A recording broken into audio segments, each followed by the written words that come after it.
was still in college. I still had one more year of college left after that. So, it was just something I tucked away, but I didn't really think of it as a negative comment. Now I look at it, I think, holy cow, he was trying to. Today is different standard. Today's a lot. Yeah, today he would never have. Would you be like, did you retreat because of it? Or did you kind of feel like, I'm going to show you? No, you know what? Neither one. What was surprising when I really think about it, I didn't really think like, okay, let me show you. Or I didn't think like, well, whatever. I just kind of like, you know what? I'm just here to do the best I can.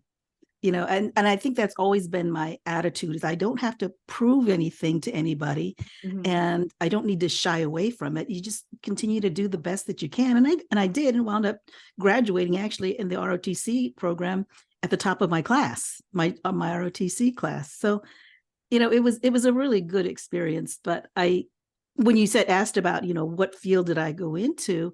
It was, they looked at your scores and what your areas of study and what they think you would be good for. And I wound up being assigned to the intelligence field. So, well, and I see that I don't know anything about it. So. Oh, well, what was interesting about it, really, where I wound up going to my first assignment, I was doing training for fighter pilots.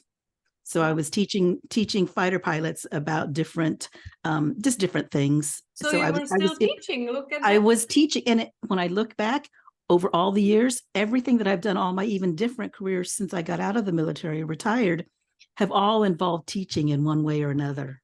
So I still, I did it. I still did it. It was just a different, and it really, again, when I think about it, maybe it was a little bit, or is a little bit of like, I like being in charge.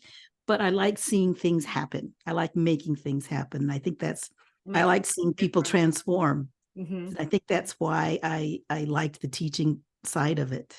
When you did you feel like anybody would look at you like, what do you know? You are a woman. Oh, absolutely. From the young cadets. Absolutely. Not so much even from the other cadets, because we were all just baby, we were just babies still in college, but when I did go into the military, especially when I was assigned to a fighter squadron, which is my very first assignment, that's all men. At that time, we didn't have any female pilots. And these are the elite. These are the fighter pilots of the U.S. Air Force. And so while they were cordial to me, there were still, you could tell in the back of the mind, they were like, okay, here's this little female, and there was only 2 female in the entire squadron. Who's this little female telling us?